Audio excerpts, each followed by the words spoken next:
30 seconds. Well, a little over 30 seconds. 29, 28, 27, 26, 25, 20, 19, 18, 15, 14, 13, 10, 9, 8, 7, 6, 5, 4, 3, 2, 1. And here we go. Live stream starting right now. We are going to preview UFC 326 and the history of the BMF belt. And of course, not just an MMA channel. We are a political channel. We are a wrestling channel, right? Shout out to Victory. Did I get to see the RAF matches? No, I did not, but I did see Armin win and then some, okay? Armin Tsarukyan got into it with his opponent, right? And I was thinking to myself, man, why aren't wrestling matches in high school this fun, okay? Crystal Lopez says, I am new. Well, welcome, Crystal Lopez. Let me know what part of the world you are from, okay? And are you a mixed martial arts fan by any chance, right? So Victory says, yeah, the Georgia kid is kind of a punk. The Georgia kid, when you mean Georgia, do you mean that he's from the state of Georgia or is he Georgian? I believe you told me, oh, the George kid. Okay, you meant the George kid as, you know, a little bit of a typo there. So yeah, that was the kid who does all of that, you know, $1,000 if you can take me down, you know, social media guy, right? I remember, yeah, his name is Giorgio. Okay, Giorgio, okay. So there we go. Yeah, he's not Georgian. He's not from Georgia. He's Giorgio. Yes, that's him. All right, so that's great for Armin Tsarukyan, right? Obviously, it's raising his profile, and as a result of that, well, I've seen a couple of people say, you know what, this is the reason why the UFC is not going to give him a title shot because of how reckless he is, right? But here's the thing. I think we all love a little bit of recklessness in the world of mixed martial arts, right? He says about 1 hour east of me. Okay, so he's from Ohio. Well, there you go, right? Ohio has a rich history of combat sports. As you know, Jake Paul and Logan Paul come from Ohio. So there you go, right? That already gives the strong credibility of Ohio combat sports. But no, not just the Paul brothers. Obviously, Kevin Randleman came out of Ohio. Stipe Miocic comes out of Ohio. Who else? A whole bunch of people that are really good fighters, wrestlers, and boxers. Adrian Broner comes from Ohio. Matt Brown comes from Ohio. So there you go, man. Ohio has a rich history of American combat sports, and Giorgio happens to be the man that has contributed to that, right? So, all right, let's get to the history of the BMF belt, right? And then obviously we're going to get to the entire card. Actually, you know what? Let's get to just the predictions and a preview for this whole entire card from the very beginning of the main event. I know a lot of people like to start from the prelims and then work their way down. I kind of like to do the opposite, right? I like to work from the very top, because from the beginning of the video, let's be honest about this, you guys want to hear the superstars first and then the insignificant prelim guys later, right? Not to say that they're insignificant, but obviously a lot more prominent than the prelim fighters. So we start off with Max Holloway taking on Charles Du Bronx Oliveira. Du Bronx Oliveira. Okay, so here's a couple of things that I want to preface, right? Let's take a look at the tail of the tape. 5'8" is Charles Oliveira, 5'9" for Max Holloway. Interesting that they, height him as 5'8". I thought he was 5'11", but sometimes heights can be a little bit exaggerated, or sometimes they can, I guess, be different in some days, right? Some days you are going to, some days you are going to be 5'11", some days you're 5'10". Other days you're 6 foot, depending on the type of sleep that you got. But Max Holloway, yeah, we thought he was 5'11" as well. But all right, this is the stats that we have right now. Now, the reach advantage is obviously coming from Charles Du Bronx Oliveira, right? So, Victory says, I think I might have to go with Max. I thought Max was taller too. Correct, right? So, all right, I'm going to have to agree with you on that, right? There's a reason why I'm going to go with Max as well, right? I think that for as long as he can keep the fight at a boxing range, he always wins, right? Max Holloway has enough decent takedown defense, right? And it's not that Charles Oliveira has any takedown offense of his own, right? Unless, of course, he's in a clinch position or he happens to knock someone down and then he follows them to the ground and tries to submit them or gets into scrambles, right? Now, with Max Holloway, he knows how to keep the fight at a boxing range. I remember at one fight that he had, he was saying, I believe it was during the Arnold Allen fight, he was screaming, I am the best boxer in the UFC, or was it that fight or some other fight? But maybe he does that in all fights, right? Max Holloway was saying he's the best boxer in MMA. Now, here's the thing. There's a lot of guys that are great boxers in MMA. For example, Bobby Green. Bobby Green, no, that was a dude in Boston. Okay, so Calvin Kattar, okay? Shout outs to the Massachusetts, New England cartel, right? I've talked to his coach, a few times, right? The coach of the New England cartel. He's one of my Facebook friends, so shout outs to him. He's also, believe it or not, a follower of the channel, right? Obviously, he doesn't, pop in the chats or anything like that, but he has told me in good faith that he does listen to my show. So shout outs to the Massachusetts New England cartel, right? I was going to call them the Massachusetts cartel, but nonetheless, yeah, they had one of their fighters fight yesterday. I think it was Montino, right? So I was like thinking, what are they mentioning cartels for, right, man? I don't think in this time of Mexico you should be mentioning cartels, but I understand the name and the preface behind why they're using that. It's not in any correlation to like a cartel or a gang, but rather a metaphor as to say that their team is like a cartel in terms of MMA teams and and things of that nature, right? So okay, Bobby Green, as I was saying, he's a very good boxer for MMA, right? But sometimes that doesn't show. Now, when Bobby Green fought Islam Makhachev, obviously, did we see any boxing? No, because Islam Makhachev absolutely demolished him on the ground, took him down, and controlled him, and as a result, submitting him. So we never really got to see his boxing against Islam Makhachev. But with everybody else, you will see his boxing skills. Obviously, with Zellhuber, you got to see a lot of that. And the reason being is because when you have an opponent that is not offensive in terms of wrestling, you're not necessarily going to take them down or you know, or put yourselves in a position of, let's say, ground scrambles, right? So if they were, I think it's safe to say Charles Oliveira is the better fighter in the ground scramble, in the ground scramble, right?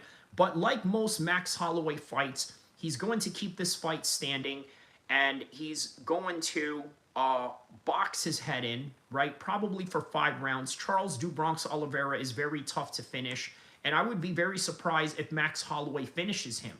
However, I think Max Holloway will outpoint him for 5 rounds, and I think a lot of people will be disappointed in this fight. Brad Pitbull, shout out to you. Morning, Kyrie. Good morning to you, my man. Good morning to you. Top of the hour, obviously. Here we are previewing this fight. So, yeah, I think that a lot of people are going to be very disappointed in this fight, and I'm going to tell you why. Okay, and it's going to bring me to the segment of the BMF history, right? So, okay, people are going to be disappointed in this fight because of how it's marketed right now. The way that it's marketed is that this is for the BMF belt. Now, when you think of a BMF title fight, right, what exactly are your certain expectations? Okay, what is your expectations for a BMF fight? Your expectations are, we're going to have a blood and guts type of fight, okay? A blood and guts type of fight. And sometimes that's not the case. In this case, it's definitely not going to be the case, and that is why my official prediction for this main event is going to really bore a lot of people. Ilya is technically the BMF. Why? What makes Ilya the BMF? Because here's the thing. I'm glad that you mentioned that, right? He says he has been out of commission, but still yapping. Who are you talking about? Are you talking about Ilia Topuria when you say that he's been out of commission but still yapping? I wouldn't consider what he has going on still out of commission. When was the last time that he fought? I believe it was, what, UFC 317 or something like that, or 314.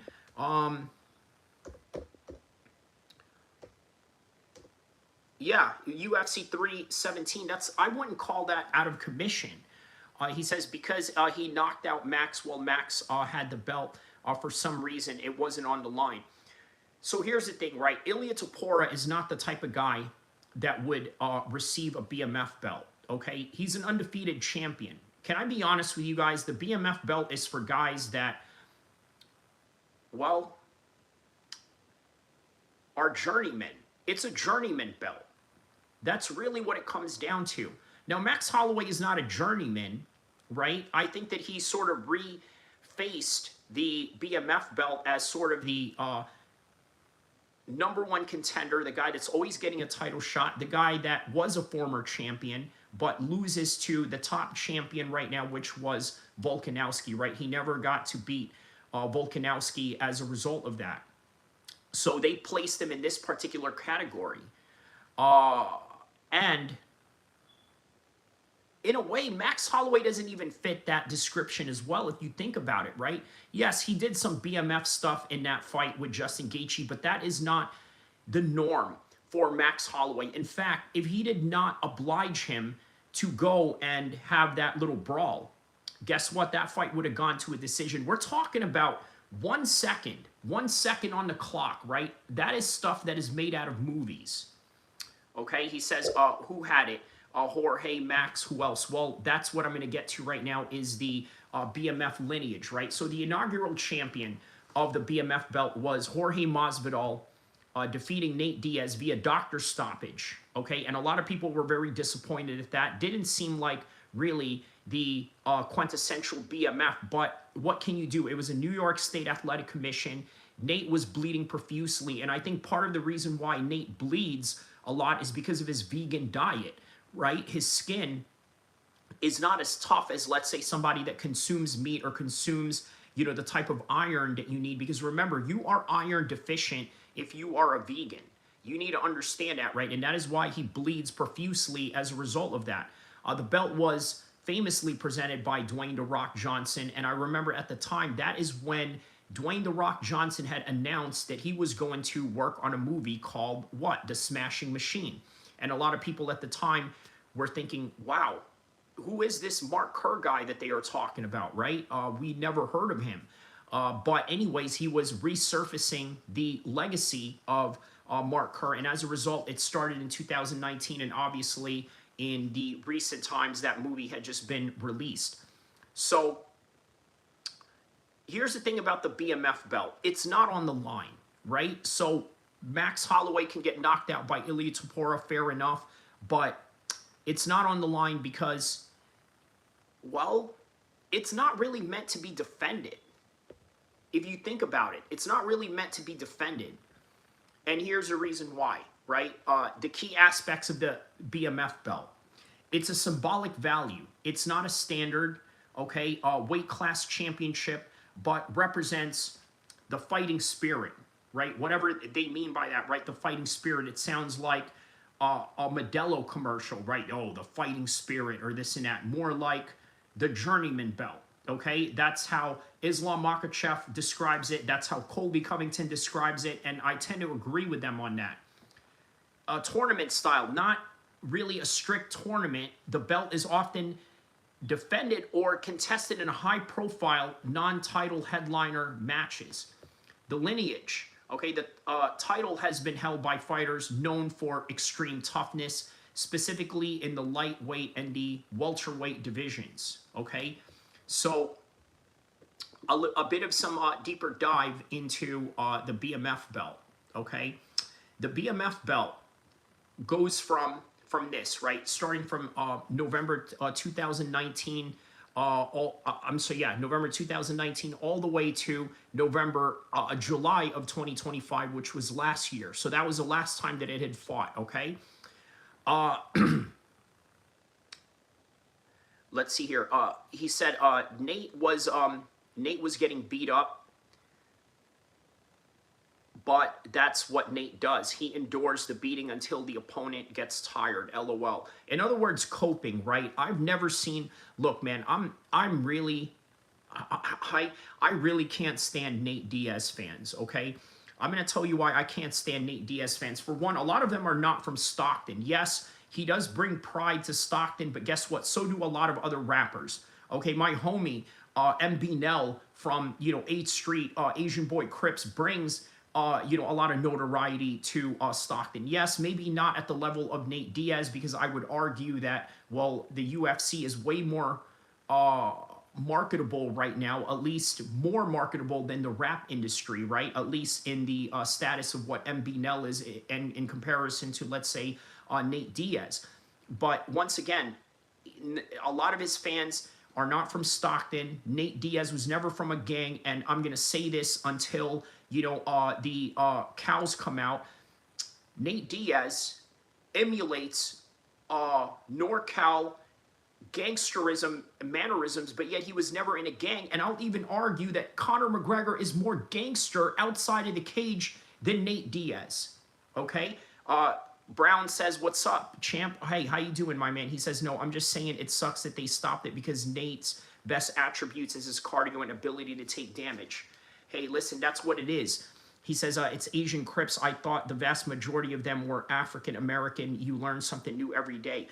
So, yes, the Asian Boy Crips are obviously well affiliated with the Crip sets, right? And, well, they are an Asian gang, but at the same time, as much as they are an Asian gang, they are also affiliated with Black Crips, because anytime you wear that blue bandana, it gives you a certain network of people that you normally would not, network with across the United States or even across, California. He says, you watch Adesanya Strickland fight. It was quite an upset. Pretty good fight, though. Yes, Hero, yes. I remember that fight quite vividly. And after that fight, I actually did a video calling Sean Strickland a Nazi. And of course, people got triggered by me calling him a Nazi because I don't know what it is. Like, I think it's so weird. A lot of people, have this weird reaction every time you call, somebody a racist, or I don't know, it's like as if some white people just don't want to believe that racism exists or something like that, right? And you want to look at Sean Strickland's history. He was actually in a gang, right? His gang was you know, the Nazi lowriders. He was a full-pledged Nazi lowrider. Okay, he was with a neo-Nazi gang. That's just what it is. He was living the real-life American History X, like Edward Norton. Brown says all the black Crips are in Los Angeles, specifically the Long Beach, Compton, South Central areas. Yes, they are also affiliated with Asian Crips because they are all under the banner of, you know, the blue flags. So Brown says, I'm picking Oliveira to beat Holloway. Well, that's interesting, right? We got a couple of people in the chat that may actually disagree with you on that. And the reason why I had prefaced earlier why we believe Max Holloway is going to beat Charles Oliveira is because Max Holloway has a very, very good boxing. Okay, very proficient boxing. So as a result of that proficient boxing, right, anytime that that fight, you know, leads to that particular type of style, right, no one can stop him, and they have to take him down. Hold on, I gotta go up here real quick. You know how it is, fasting for Ramadan, drinking a lot of water, you know, having to go. Let me, I'll be back real quick.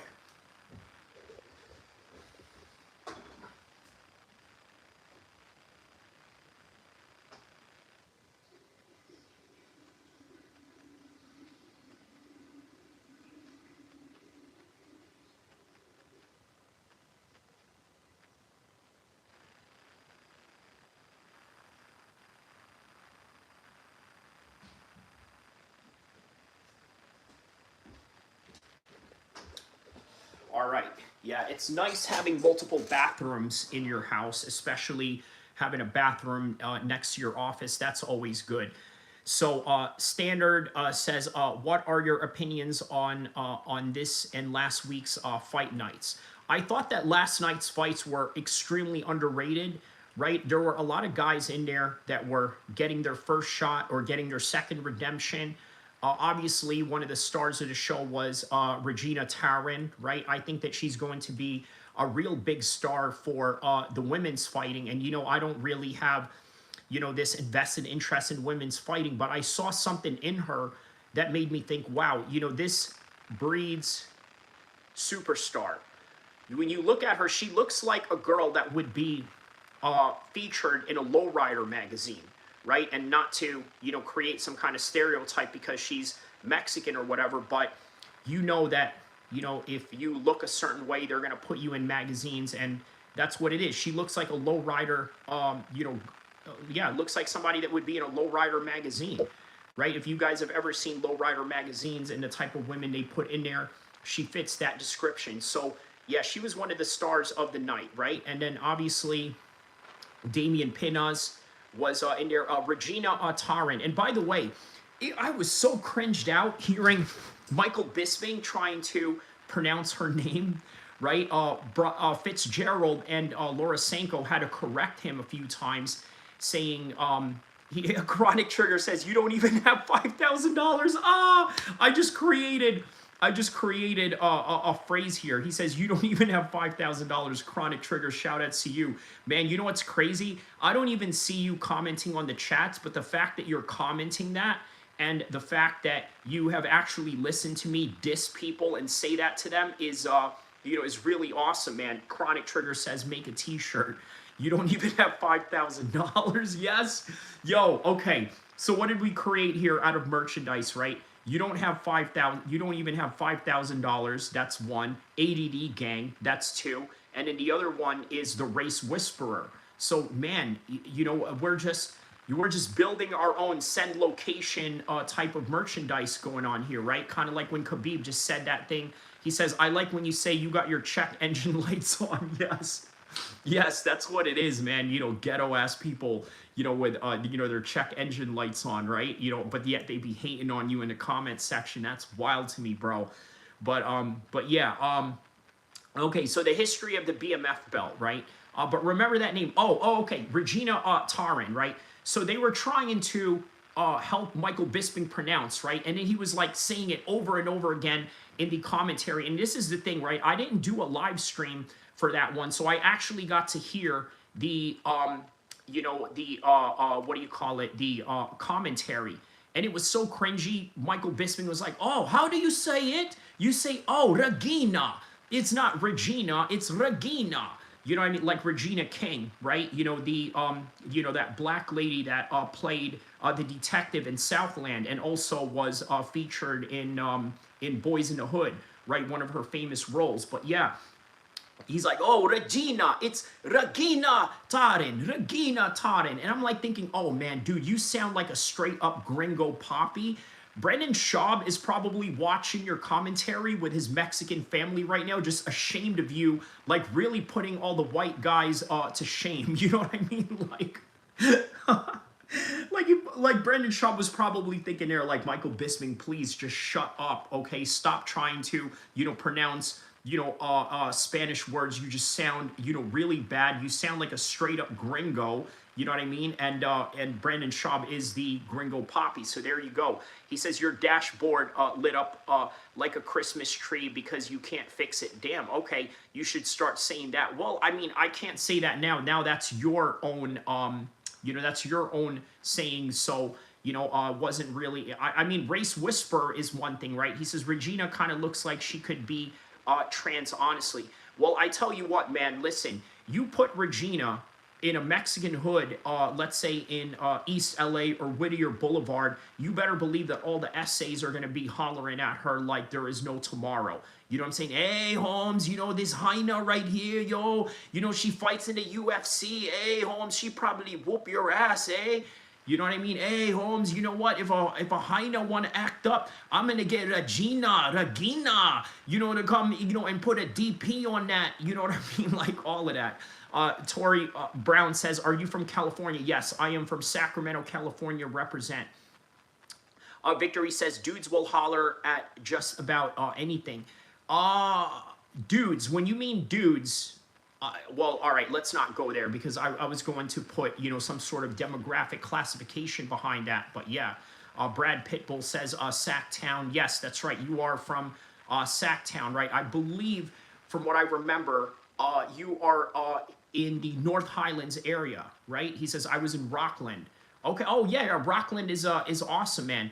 He says, are you from Iran? No, I'm not. I shaved my mustache. Okay. I shaved my mustache, dog. I'm not from Iran because indicative of that, I shaved my mustache. And you know exactly what I mean by that. It's a Sunni thing, right? So I am a Sunni Muslim, which means I am far from Iranian. Not that there's not that there isn't any Iranian Sunnis, but obviously Iran is a Sunni majority. He says, no homeless or pot shops in Rockland. You know what? Rockland is like a Wild West town, right? They have a lot of, preserved, like old Wild West, paraphernalias going on. So yeah, he says, is Sacramento part of the Bay Area? No, Sacramento is in the valley of outside of the Bay Area, right? We have a very different culture than the Bay Area. The Bay Area has more of like this colorful culture, right? They have more of this, like I would say even borderline black supremacy ideology in in that part of the world. But in Sacramento, we have more of a gang culture, right? That's very similar to LA, obviously tied to Stockton, also. Yeah, very similar, a lot more similar to Southern California than the Bay Area's culture of, let's say, colorful music or, or this and that, right? So that's, he says, birthday shout outs to Dixie. Are you trying to troll me? All right, well, anyways, yeah, shout outs to, yeah.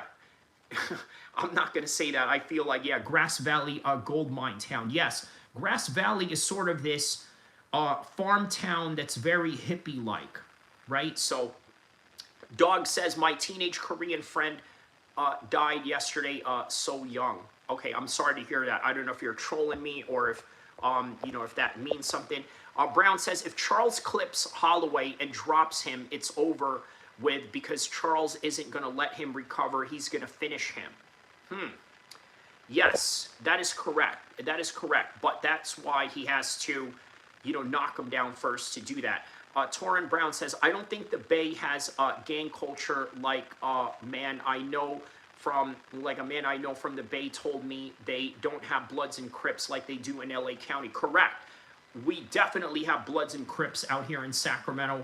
We definitely have Bloods and Crips in Stockton, which is why I say that our culture in Sacramento sort of mirrors that of LA. And plus, here's the thing, the reason why we have Bloods and Crips out here is because in the 90s, obviously, a lot of the Crips that were running away from Southern California, ran up here and obviously made a life for themselves to sort of get away from that and started all of those sets out here. So that's why you have Mob Piru up here. You have Crip sets that are affiliated with, Avalon, Crip sets that are affiliated with the Rolling 60s and all of that, right? So, yeah, that's sort of the culture that we have here. But speaking of gangster, obviously, originally, the BMF belt was intended to be as a one-off attraction, right?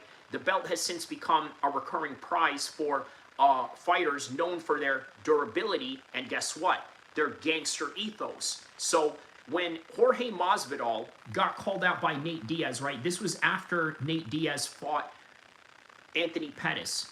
He calls out Jorge Masvidal. He says, hey, you know what? I'm going to call out Jorge Masvidal. Jorge Masvidal is a real gangster, but you know what? He ain't no West Coast gangster. Well, Nate Diaz, neither are you. Okay, apparently you don't come from a gang in Stockton. You know what I mean? So that's what it is. So he calls him out. They have that fight. Now, what was the second BMF belt, right? It came around 4 years later, was the next BMF fight. It was in UFC 291, Justin Gaethje versus Dustin Poirier. Result, Justin knocking out Dustin Poirier with a head kick.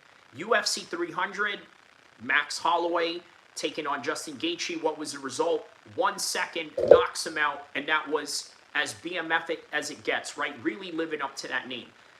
The most recent one, UFC 318, Max Holloway versus Dustin Poirier, July of 2025.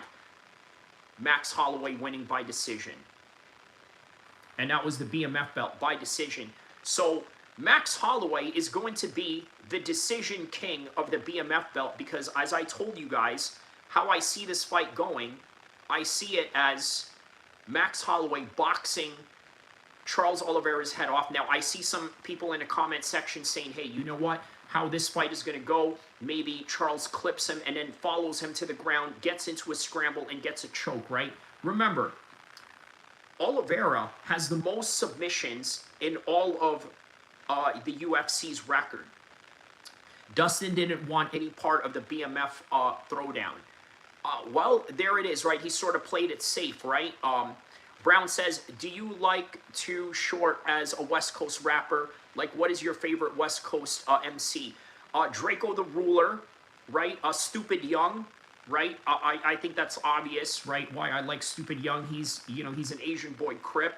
MB Nell, I love MB Nell. I'm really close with his family, right? Shout out to Jesse Reyes, his uncle, one of his first managers, or one of his first promoters, right? Really adamant in in building up his career. So that's a homie of mine. They're all homies of mine. And yeah, so Stupid Young, MB Nell, Draco the Ruler. Draco the Ruler was also affiliated with Stupid Young, right? So who else? Compton TG. Right, this is like real rider music, right? This is like the type of music that you go and you actually blast people with. Mozzie, right? I love Mozzie. Spice One, yes, Spice One, man. I ran across Spice One in Reno one time, right? And I told Spice One, dude, I grew up hurting people to your music, and I don't know why. He looked really nervous when I told him that. You know what I mean? Like, it's like, man, these gangster rappers from the 90s, they actually meet the people that, put in work for their music, put in work playing their music, and I don't know. He looked really nervous when I told him that. Yeah, I told him I really love hurting people to your music. And he was like, I don't know, man, but shout out to Spice One, man. He's awesome. Obviously a legend, right? Did songs with Tupac. They're in the GTA soundtrack, right? What is that? Jealous Got Me Strapped. Or no, I'm sorry, that song's not in there. Murder Show is in that. He says, when did you move to Sacramento? Well, I moved to the Stockton area, around 06, 07, just right after I left the Marine Corps.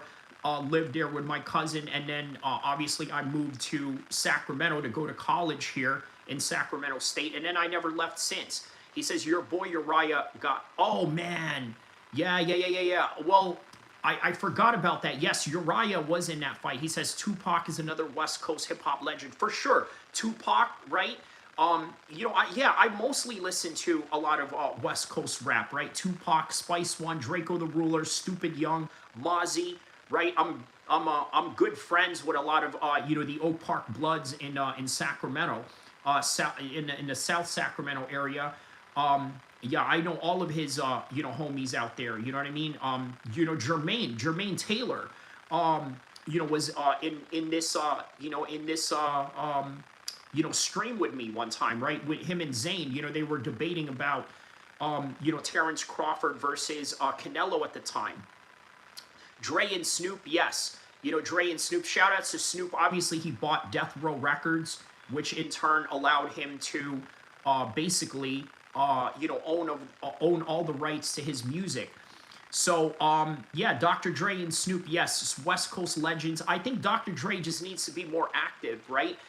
If I can describe Dr. Dre as a fighter, right, he reminds me of name a fighter that's not really, okay, he's more like the Conor McGregor of rap, right? He's not as active as much as he should. He's not putting out albums as much as he should because he's a bit of a perfectionist, right? He doesn't like to put out music straight away, and then if he's forced to put out music straight away, it's not really the best Dr. Dre indicative of the soundtrack that he created for GTA, right? Obviously, GTA has this little Dr. Dre mission, and he created a whole soundtrack for it. So, Brown says, I like L.A. Russell coming out of the Bay. La Russell? Okay. He says Dre and Snoop are LA legends. Man, they're international legends at that, right? Snoop is also responsible, believe it or not, for promoting Sean O'Malley, right? Speaking of Uriah Faber, him and Uriah Faber, right, were doing a commentary during the Dana White Contender Series fight with Sean O'Malley, right? And obviously, when you have Snoop's blessings and you have Snoop basically, giving you praise, guess what, man? The whole world pays attention. Snoop also promoted Khabib. If you remember during the Michael Johnson fight, watch this. Let me see if I can, Snoop reacts to Khabib. UFC 205. Watch this. This is what put Khabib on the map right here because of Snoop. Oh, wow, 9 years ago. Look at this. This was Snoop Dogg in the studio watching Khabib. Somebody just throw a fucking white flag and save his motherfucking ass, man. He beating it. Listen, this right here is what put Khabib on the map. Look at the setting, right? Snoop was in a studio, right? Snoop was in a studio recording, and obviously he was watching the prelims because, he was like, all right, you know what? I'm gonna go to the studio, make some songs, and then go watch Conor McGregor later, right? Little did he know, as he's watching the prelims on Fox, he's like, who is this Khabib Nurmagomedov dude, right? And when this video went viral, this put Khabib on the map right here. Check this out. It's fucking ass. Help! Help! Shit, call the cable company. Help! He said, what? Call the cable company? Throw the white flag. He says, do I like Too Short? Yes, Too Short, his manager is Devin Haney's dad. And yeah, man, yeah, I like Too Short. Another Bay Area legend for sure. Watch this. He don't want to get to round three. He getting fucked up. Something on his face is broke, man. He beating the dog shit out of you, man. He beating your motherfucking ass. Look at this shit, man. Fuck, man. Fight back. Now you finna choke him out. He gonna keep dogging him out and watch you gonna choke him, Shag. I'm telling you, cuz. I see the setup finna happen. He can't breathe right now. If he choke him out, he get him all the way out of there.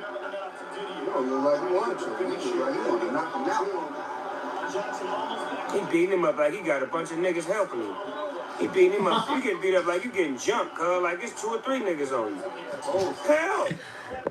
He said you getting beat up like 2 or 3 dudes are jumping you. The way I'm seeing him fuck this nigga up, I got Habib, Nurmagomedov, the golf. He said Nurmagomedov. He couldn't even pronounce his name, dude.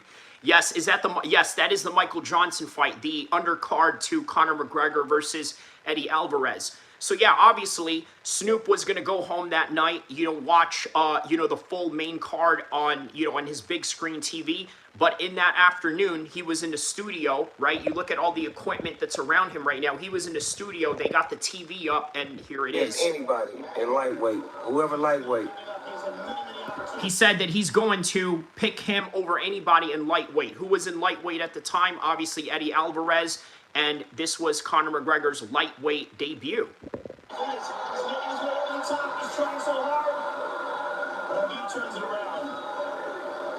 Khabib playing games when he put his nuts in his face and all kind of shit. He said putting his what? Oh, man. He hit him with the elbow backwards if he wanted to, Shaq. You know that, right? Johnson is showing a great heart tonight. Khabib looks like he may be looking for a Kimura on the left arm. That's right. He finished him with a Kimura in this fight. Choke this nigga out and get him to submit. I don't want to play this fight too much because obviously this could get copyrighted, right? You have to be very careful with that. But you guys know what happened, right? Let's just hear what Snoop had to say without the fight itself. So this is the part where he gets the Kimura in there. He wasn't even gonna tap. He sure wasn't. You gonna let him break it? Okay, so there's somebody in the background, obviously some of Snoop's homies or another artist that he's working with. So he's like, yeah, he wasn't even gonna tap, and wow. Nigga 24-0. He a bad motherfucker. I'm bad. That's my new nigga now. He said, that's my new, listen to this. He said, that's my new N-word now. You know what I mean? That's my new N-word. When this video went viral of Snoop reacting to Khabib, it gave Khabib a whole completely different fan base. Okay? Because as hardcore fans, we already knew Khabib was the man. Okay, we knew. We were like, man, this dude is special. All the MMA people knew. If you were an MMA guy, you knew. If you were from the wrestling world, okay, and you understood the type of tenacity and the type of skills that Khabib can put on other guys, you knew that this guy was going to be special. You just needed the Snoop Dogg stamp, okay? You needed that stamp of approval from Snoop Dogg, who, by the way, is America's uncle, right? He's America's unk. You know what I mean? What Snoop says, we listen to, and Snoop was the representative of our country during the Olympics, so it doesn't get more influential than that. And then on top of that, he bought Death Row under Suge Knight, as a power move, and, now he owns, Death Row Records, right? But yeah, Dr. Dre did not like him buying Death Row Records. It was very similar to when people asked Johnny Lawrence, if you remember Cobra Kai, he's like, what, you're bringing back Cobra Kai? Why do you want to do that? You're bringing back all these demons and this and that. Then next thing you know, Snoop turned the red symbol of Death Row Records and made it into a blue symbol. But yeah, Brown says, a lot of people associate with Too Short with the Bay Area, but Short was actually born in LA. Lived in South Central area. Then at 14, he moved to Oakland. So Short is really an LA guy. Yeah. Yeah, you could say that. He is an LA guy. And then he obviously, represented, he represented, what do you call it? The Bay Area all throughout his career after that. So yeah, man, that's what it is, man. Okay, prediction for the main event, right? Obviously, I'm going to go with Max Holloway, indicative of what I had just told you guys. I believe that he is going to box his face in, and that's... 2 minutes, 31 seconds of round number 3. Declaring the winner by submission, Kimura,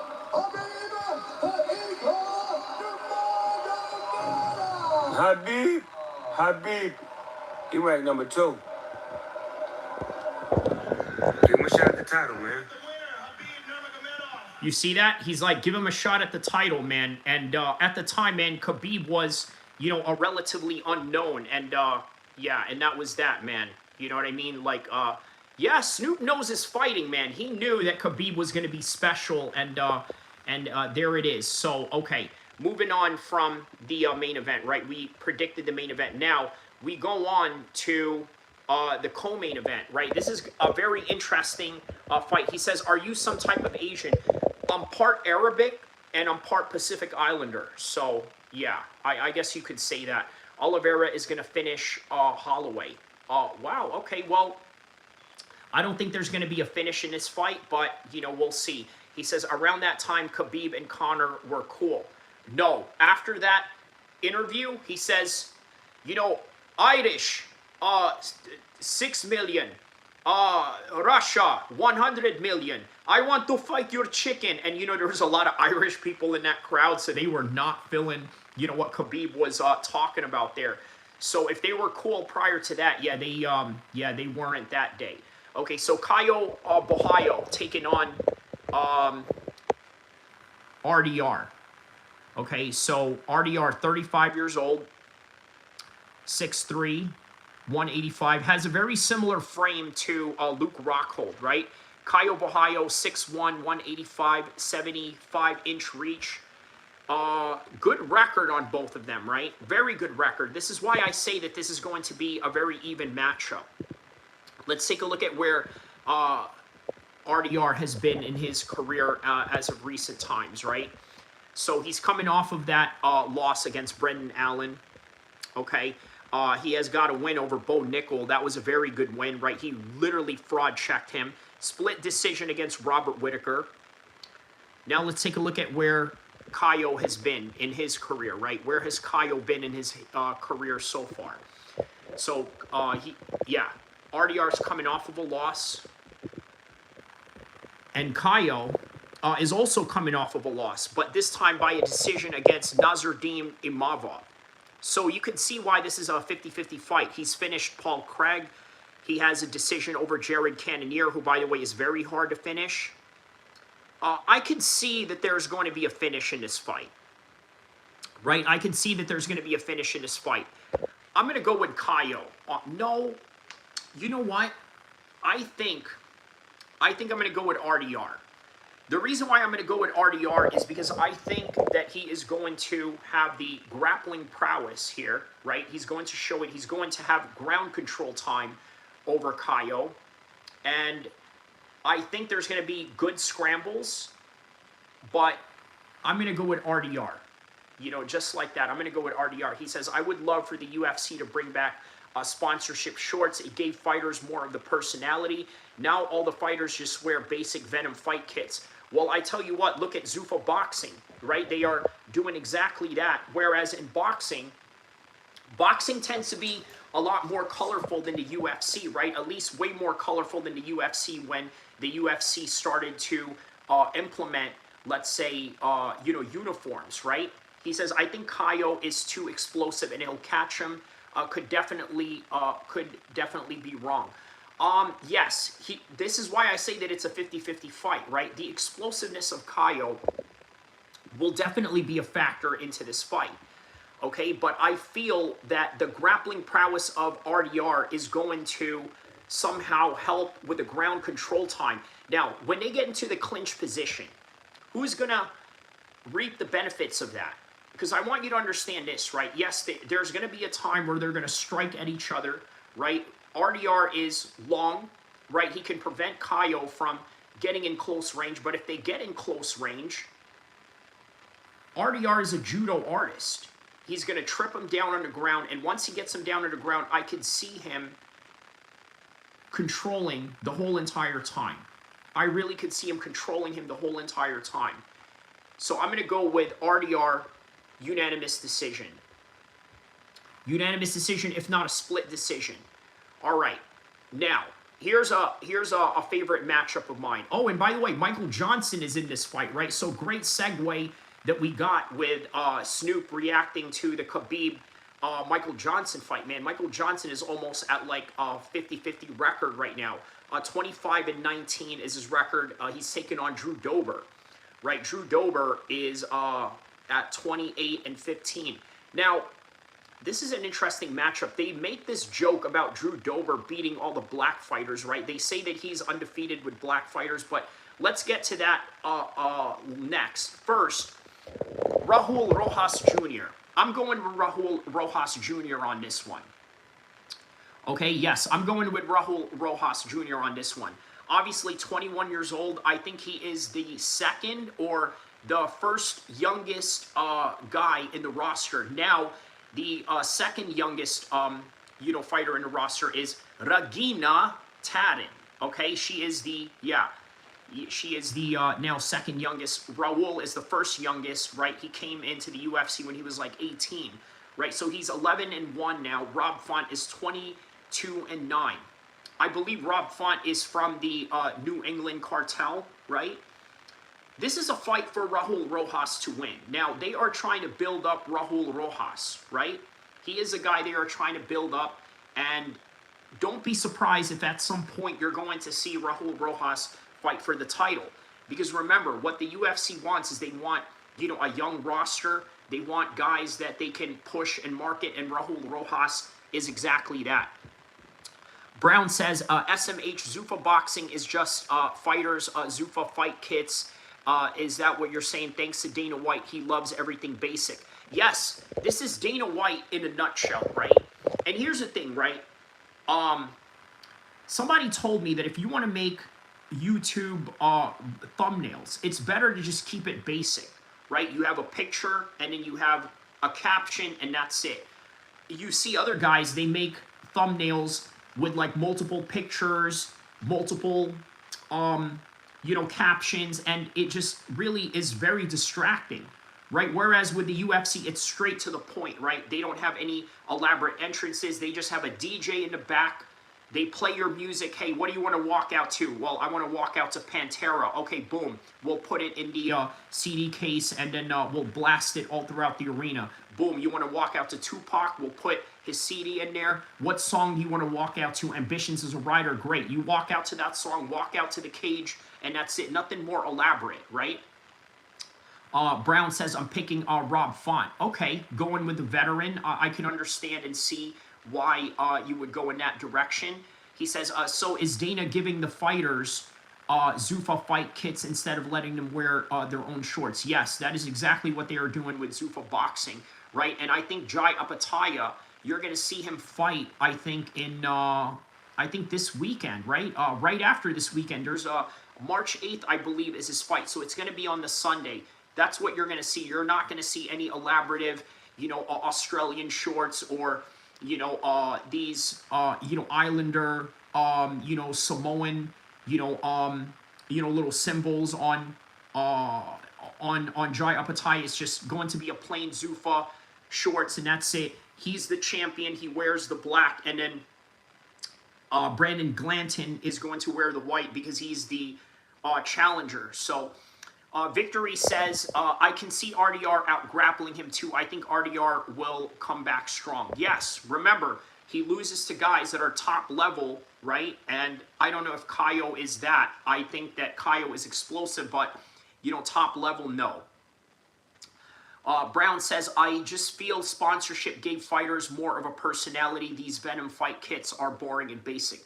That is what Dana White likes, right? Boring and basic. So going back to this, yes, we're going to go with Raul Rojas. You're going with Rob Font. Let's take a look at where Rob Font has been in his career. 38 years old right now, right? Very old for that weight class, right? I mean, that's old period for fighting, but, if you are a heavyweight, you'd probably be at your prime at this point, but, statistics shows that he's not at this, so David Martinez, right, the guy who fought yesterday, he lost to a unanimous decision with him.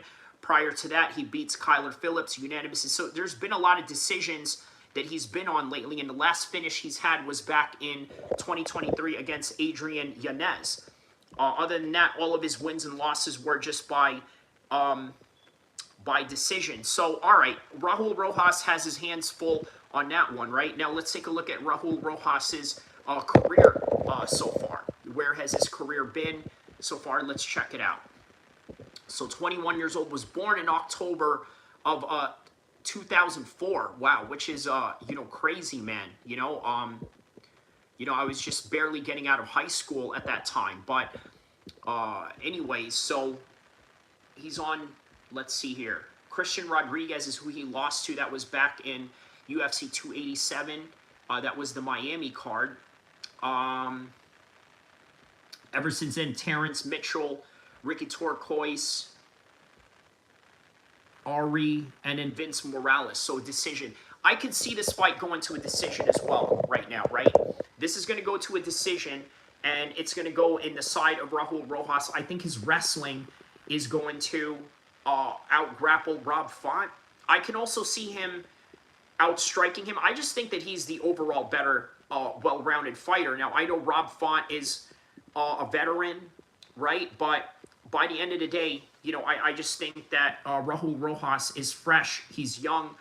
He's the perfect age for that weight class. And as a result of that, I think that he's going to take the victory on this one. Next fight, Drew Dober versus Michael Johnson. Now, there's a meme going around in the internet saying that Drew Dober only wins against black fighters. And if that's the case, and if that's the statistics, I don't know if that's indicative of this one. Obviously, that doesn't mean anything, but Michael Johnson, almost at a 50-50 record right now, right? 25-19, but has been in the UFC for a long time.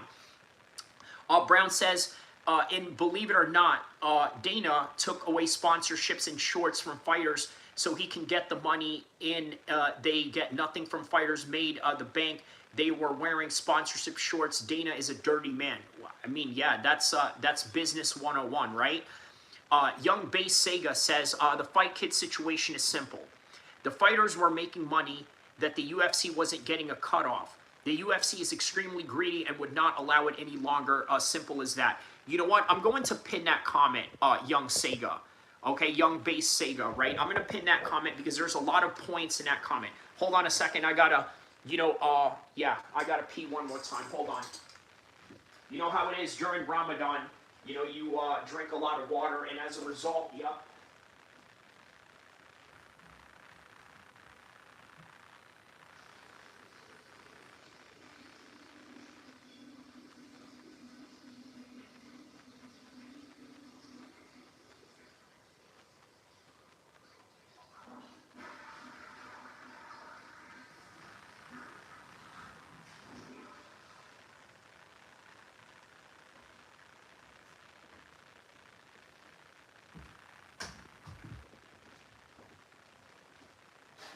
All right, so Michael Johnson, he says Drew Dober is going to lose. I might pick Michael Johnson on this one, but I don't know. Let's take a look at where Michael Johnson has been in his career so far. So, okay, he's on a 3-fight winning streak right now. Okay, obviously he got knocked out by Carlos Diego Ferreira. That was back in 2023. But now he has a win over Darius Flowers, relatively unknown. Knocks out Ottoman Azaitar, not very easy. Has a unanimous decision win against Daniel Zellhuber, who fought yesterday. Okay, so I may have to go with Michael Johnson on this one. All right, but now, not to diminish Drew Dober, let's see where Drew Dober has been. Drew Dober has been, where has he been so far in his career? So 37 years old. Okay, so quite an even matchup, right, with the age and also the record that they have going on. Has a win over Kyle Perlolek, right? Obviously, a knockout like that is what Drew Dober does. He knows how to knock people out. But prior to that, he got knocked out twice by Jean Silva, Manuel Torres, and then loses to a unanimous decision by Renato Moicano. Yeah, I'm going to go with Michael Johnson on this one, right? Just based off of their momentum alone, right? 3-fight winning streak for Michael Johnson. And then it's not like Michael Johnson... It's not like Michael Johnson is going in there on a 3-fight winning streak against, let's say, a Gamrot, or let's say a top 155er. That's, that's really on a hot streak right now at 155. He's not going in there on a 3-fight winning streak against Benoit Saint-Denis. He's going in there in a 3-fight winning streak against Drew Dober, who, by the way, has 1 win, right, has a 1-win streak, and prior to that, a 2-fight losing streak. So I think that it is Michael Johnson's fight to win. And I know that there's a meme going on in the internet that says that Drew Dober always beats black fighters. Not this time. Okay, not this time. I think Michael Johnson is going to, do the damn thing, and I think that he's going to win this one. All right, so the card opener for the main card. You got RoboCop taking on Bruno Ferreira. Okay, so obviously Bruno Rodriguez has fought Jared Cannonier. Let's take a look at where his career has been. 6'3", 185 pounds, 75-inch reach. fights out of Black House, or at least used to fight out of Black House. Now he currently fights at Killcliff. Okay, black belt in Brazilian Jiu-Jitsu. Roman Kopylov has a win over Roman Kopylov in his last fight. Jack Hermanson obviously got knocked out by Jared Cannonier. I did a post-show video for that one, right, where I talk about how Jared Cannonier is the ultimate gatekeeper, right? Beats Christian Leroy Duncan, right? Man, that guy is a prospect coming out of the UK. He beats him, and then let's take a look at the career trajectory of Bruno Ferreira. Very impressive record right now, right? But this guy is a bit of a bull type of, brawler kind of fighter, right? That's sort of the best way to really describe him, right? That's the reason why he's called the Hulk, right? Bruno Ferreira, the Hulk. So coming off of a win against Marvin Vettori, right? I didn't think that he was going to win that one. Jackson McVeigh, he gets a win off of that one in UFC 318, a knockout at that. Armin Petrosian, not a very easy win. Abus Magomedov gets triangle choked. Okay, so he loses to a lot of the Dagestani guys, from what it seems. But those are his two losses that he has. It's against Dagestani guys. Ooh, man, this is a 50-50 matchup. You know what? I think this is going to go to a decision.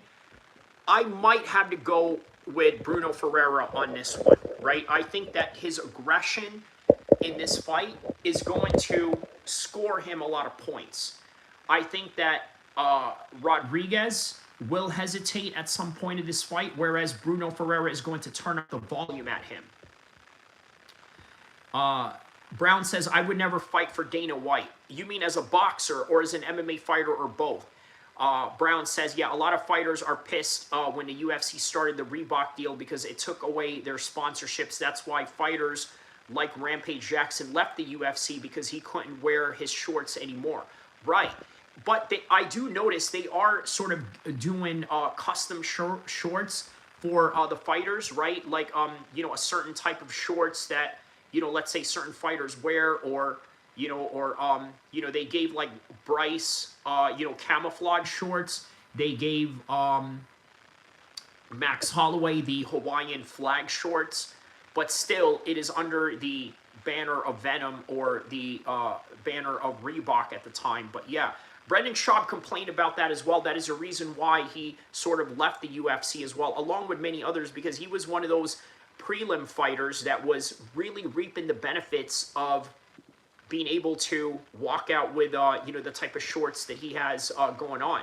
So, okay, so that is the main card right now. Let's get to the main event of the prelims, right? My man, Cody Garbrandt, right? Ohio's own Cody Garbrandt, but also Sacramento and Team Alpha Male's own Cody Garbrandt. Although these days I think he's training elsewhere. Haven't really seen him around Sacramento as much, or, but we got Long Zhao taking on Cody Garbrandt, 34 years old, former champion. Let's take a look at the career trajectory of Cody Garbrandt so far, because I think Cody Garbrandt is now starting to improve after a long losing streak, right? So he did have that win against Brian Keller back in UFC 296, lost to Davison Figueroa in UFC 300, Ronnie Barcelos by decision. Man, I don't know, man. I don't like this for Cody. He says, I got Cody. I'm going to be honest with you guys, okay? I may be a little bit biased on this one, okay? I want Cody to win, but, all right, I think he'll win. I think he can win. Maybe, well, let's take a look at where this guy has been, the Chinese guy he's fighting here, Long. Where has Long been? He has been long gone from us. Long, long, long. Okay, so where is Long's profile? Let's look for Tapology, right? The best source of combat sports. So 27-10. There he is right there. Okay, so coming off of a loss, split decision. No, man, I don't know, man. Cody could get knocked out in this fight. Or, you know what? I'm going to go with Cody by decision, okay? Yeah, I'm going to go with Cody by decision on that one. So you got Cody, I got Cody, but I don't feel too good about it, right? I wouldn't bet on Cody. And I don't bet, right? And I don't encourage people to bet, but if somebody put a gun to my head and said, all right, are you going to bet Cody on this fight? I don't know if I would do that, right? I don't know if I would be okay with trusting Cody for this one, but I think he's got a chance of winning by decision. I think that if Cody goes back to the Cody Garbrandt that we saw 10 years ago against Dominic Cruz, right? The way that he's styled and profiled on him, I think that he has a chance. He says, I would never bet on Cody ever again, sadly. Yeah. There's a good reason why you wouldn't bet on Cody. There's a good reason why, because it's hard to trust him, right? He's been knocked out a few times. He's a little bit reckless in ways that he doesn't have to. But then when he really charges in and, gets motivated and allows himself to, sort of style a little bit, sort of move his feet, circle around, I think he's got a chance, right? But yeah, I'm going to go with Cody, though. I'm going to go with Cody, hopefully by decision. So that is the prelim main event. The rest of the prelims, let's take a look at the rest of the prelims right here. Dante Johnson taking on Dusko Turgov. Now, look, here's the thing, right? I know that this guy is undefeated, 7-0. But Dusko, I trust him to win on this one. Human Made says, Charles Oliveira will submit Max Holloway rear naked choke like he did Gamrot. Wow, that's a bold prediction. I say the opposite. Obviously, I'm going with Max by decision, right? It's a BMF fight, but at the same time, it's not. Yeah, man. Yeah, it's not. He says, I'm praying for my boy Charlie. Young Base says, exactly, reckless with a compromised chin is a bad combo. There it is. There it is. Yeah, that's why.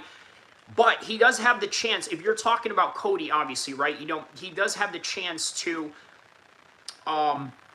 make it a very interesting fight if he was to move his feet. Okay, so Dante Johnson, undefeated, 7-0, taking on Dusko. I'm going with Dusko just based on the experience, right? Let's take a look at where his entire career has been. So he's coming off of a win, rear naked choke. Prior to that, had a 3-fight losing streak. Not a bad losing streak, right? But has been finished by Mansour Abdelmalik. Christian Leroy loses to a decision against Zachary Reese. Now let's take a look at his opponent. Okay, I just think that his experience is probably going to lend him some positivity in this fight, right? But let's take a look at Dante Johnson. Where has Dante Johnson been in his career? Let's take a look at his profile here, if we could. Tapology. The Lockjaw. Okay, fighting out of Wisconsin. Yes, and there it is. He's taken on... Oh, wait. Is this fight canceled? Hold up. So he's taking on Cody Brundage instead. Ooh, okay. This is interesting. Hold up. So he's taking on Cody Brundage. Is that right, man? Okay, so he's taking on Cody Brundage. Yeah, all right. I'm going with Dante Johnson still on this one, right? Yeah, this is a short notice fight, obviously, for Cody coming off of, like, 2 losses, right? Split decision loss against Eric McConico, and then gets knocked out or finished TKO by Cam Rosen. So, yeah, I'm going with Dante Johnson on this one. I think that he wins by TKO finish. Okay, so he's going to win by TKO finish. Dante Johnson on this one. Next fight, Ricky Turquoise taking on Albert Montez. He says, why is it so many injuries that happen in MMA?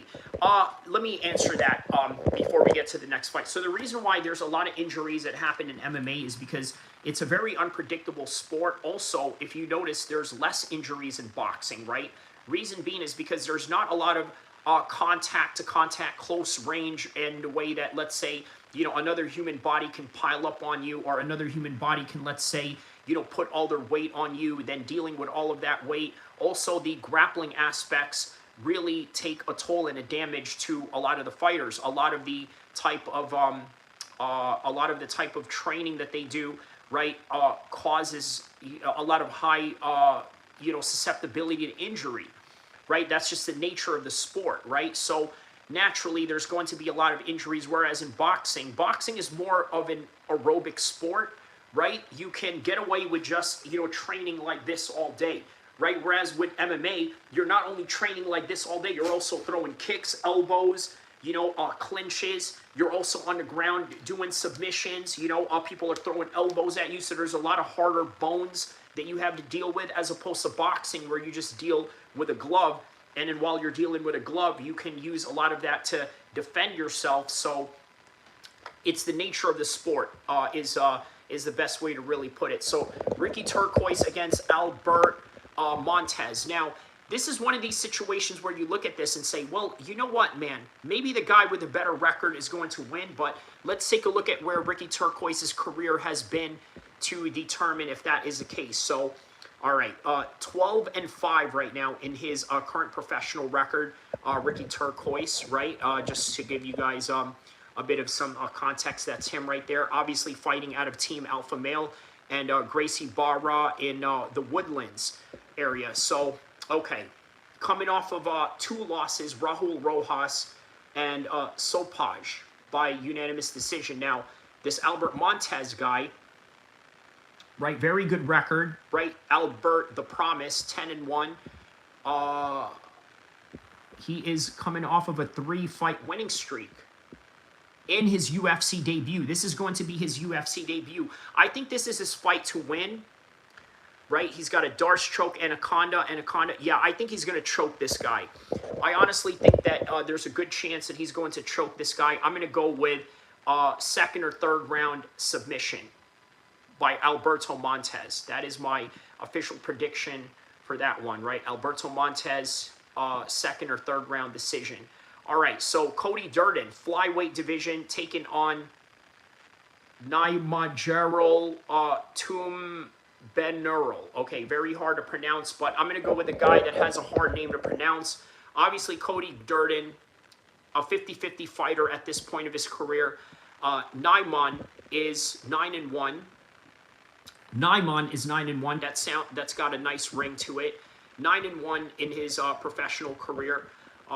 He is coming off of a win against Terrence Saturn. Right, that was in the road to the UFC fight. Okay, so this is his UFC debut. Cody Durden is obviously a veteran. He's coming off of...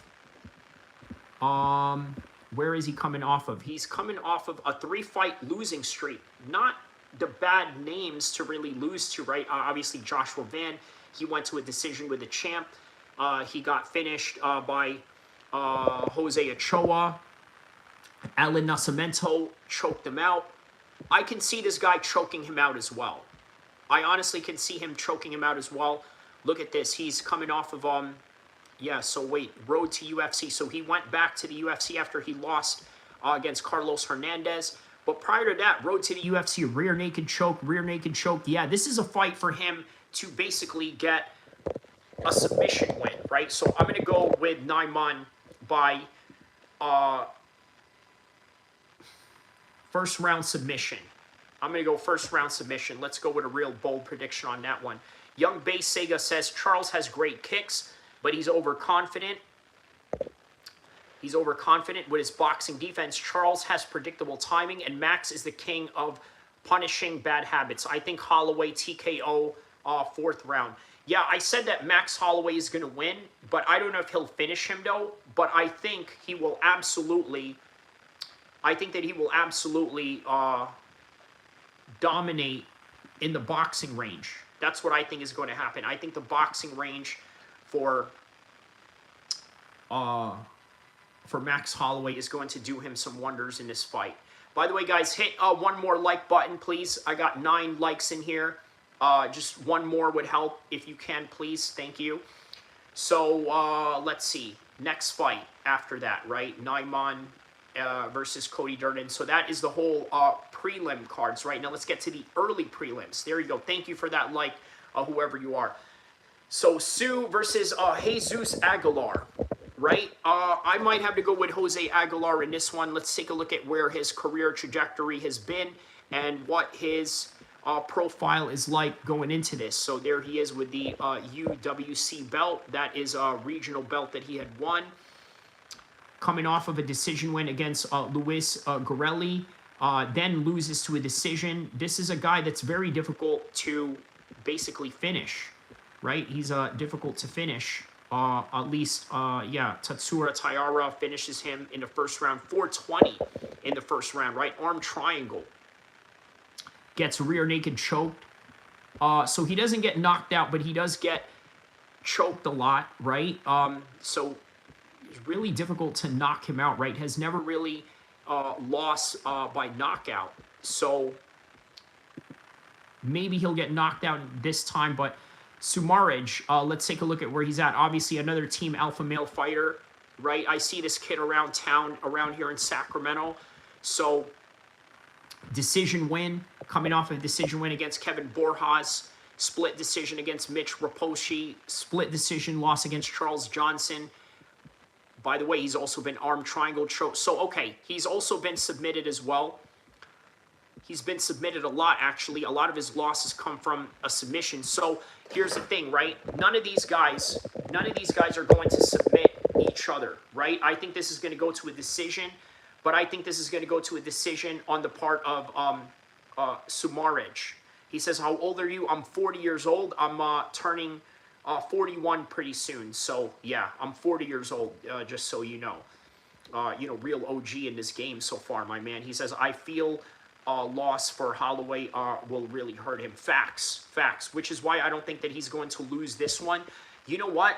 Even if Charles Oliveira was to lose this one, it wouldn't hurt him as much as Max, right? Because what Charles Oliveira has going for him right now is that he is the all-time leader of submissions.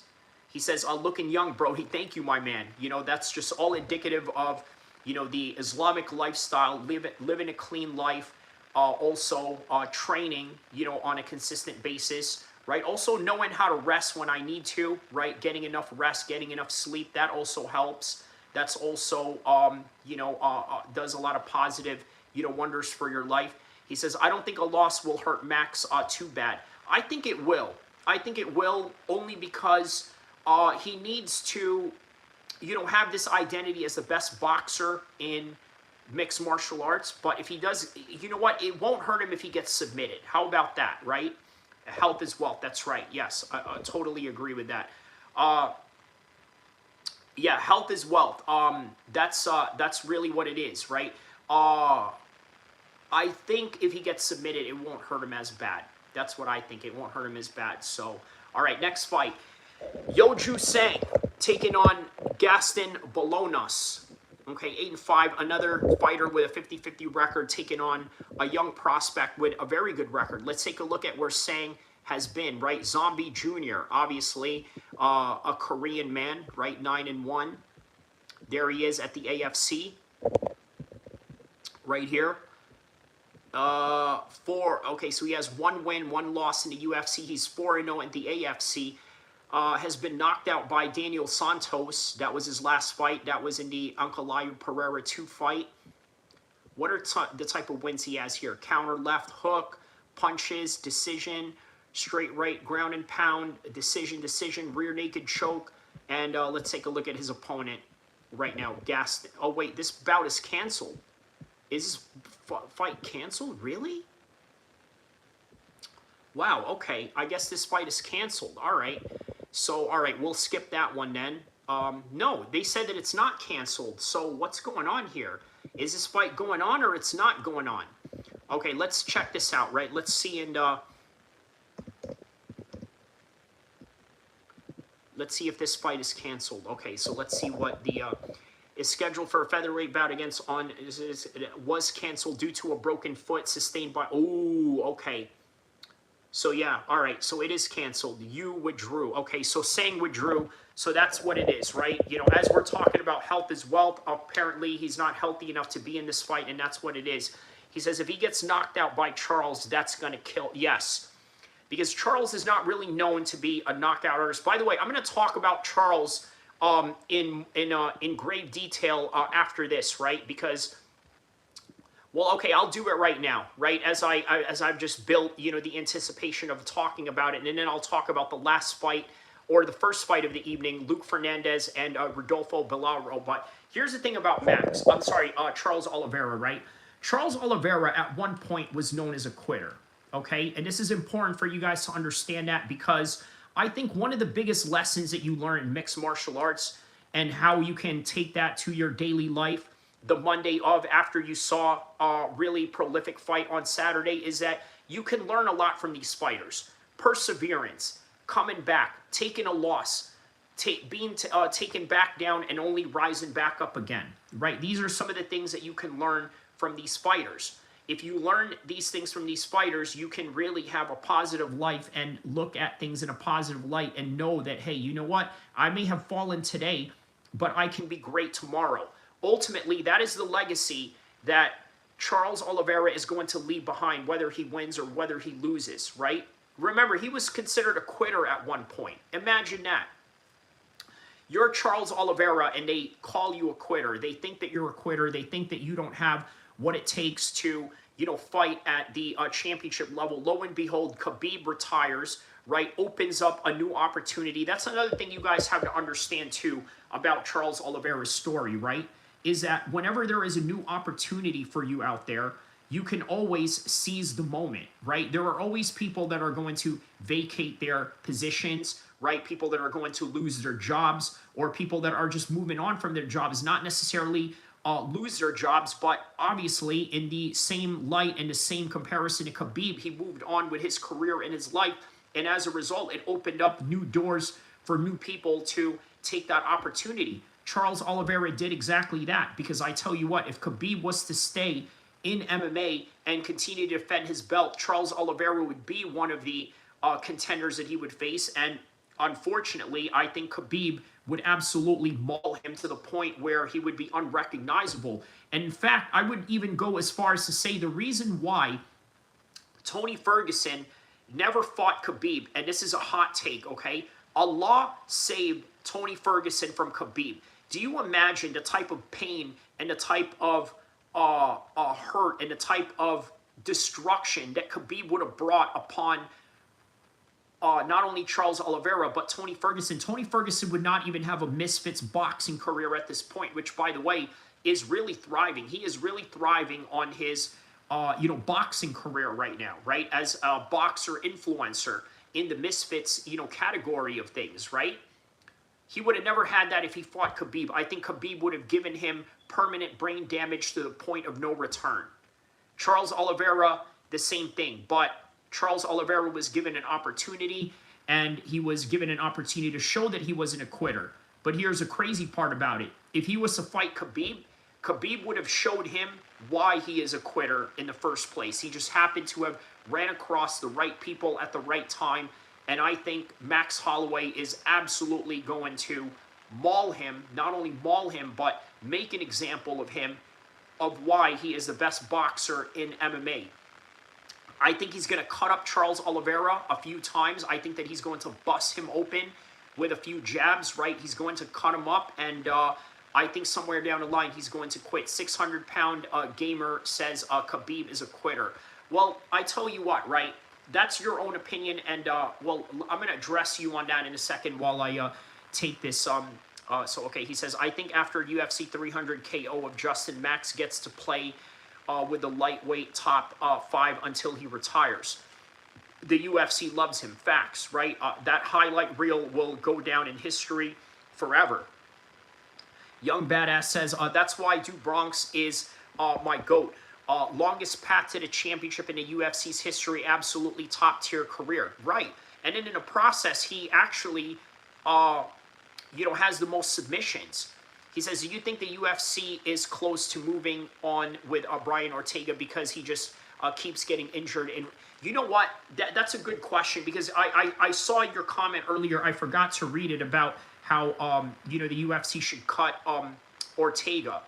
So he went to that Global Awards with Mackenzie Dern, right? Brian Ortega is a very marketable fighter, okay? All he has to do is get decent wins, kind of like Tai Tuivasa. right? Tai Tuivasa, what kind of losing streak does Tai Tuivasa have going on right now? Let's see.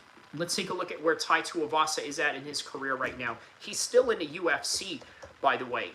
Okay, after all the losing streak that he has going on, Tai Tuivasa is, wow, 1, 2, 3, 4, 5, 6. 6-fight losing streak, and his last win was in 2022 against Derek Lewis, right? And even though he beat Derek Lewis is in a better trajectory right now. He has one loss coming off of Waldo Acosta, but prior to that, he has a win over Taliesin and Rodrigo Nascimento, and then loses to a decision by Jailton Almeida. But Jailton Almeida is the one who is cut from the UFC. So, you know, really interesting, you know, concept there, right? But yet they kept Derek Lewis. Is he, let's look up if Tai Tuivasa has been cut. Now, what about that, right? Should Tai Tuivasa get cut? Let's ask Google.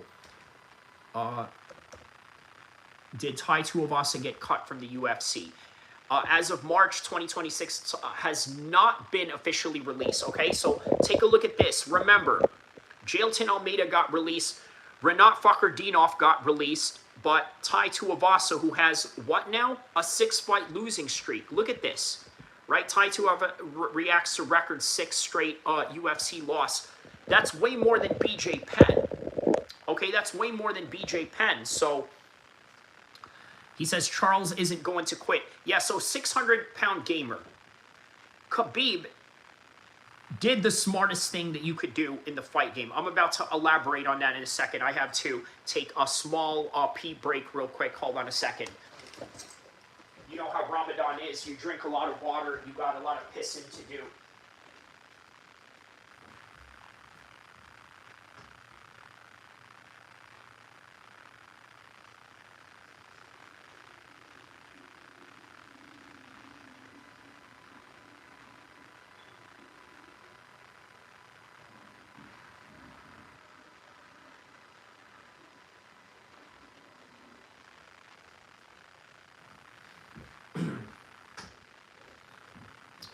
All right. All right, so as I was telling you guys, right, Khabib did the right thing. He did the right thing because this game is vicious. This game is brutal. And at any given time, you can be taken out. This idea of the greatest of all time doesn't exist, okay? You got one guy to fight every event, and you got one time to show that you are the best in the world, or you are at least better than that guy, and that's all that you can really go off of, right? There is no such thing as the greatest of all time, because at any given time, you can be taken out. All you can do is accumulate statistics. All you can do is accumulate wins and accumulate stats for yourself and accumulate accolades. That is all that you can do, and then people are going to decide whether you are the greatest or not, and in most times, those opinions are highly subjective, not objective, okay? So Khabib being a quitter, that is your subjective take. But also people saying that he's the greatest of all time, that's also a subjective take. But let me tell you what is objective and what is real. He's undefeated. He retired as an undefeated champion. And you can never take that away from him for the rest of his life. Young Base says, Khabib would have annihilated Tony after seeing Charlie bully Tony for 3 rounds. Khabib would have beat Charles easily because Charles accepts bottom position too easily. Correct. 600-pound gamer says, Ortega is super boring to watch. Sometimes. He's been in some pretty interesting fights, obviously, against Max Holloway and, Volkanovski. That's a pretty, good fight that he was in. 600-pound gamer says he's only around because of the heavyweight division is awful. Okay, you're talking about Tai Tuivasa. Yes. Tai Tuivasa is the classic example of why the heavyweight division is god-awful at this current moment of time. So Young Bay says, Ortega fights as boring or as exciting as whoever is beating his ass at that moment. Huh, okay, that's a very interesting take right there. Let's see here.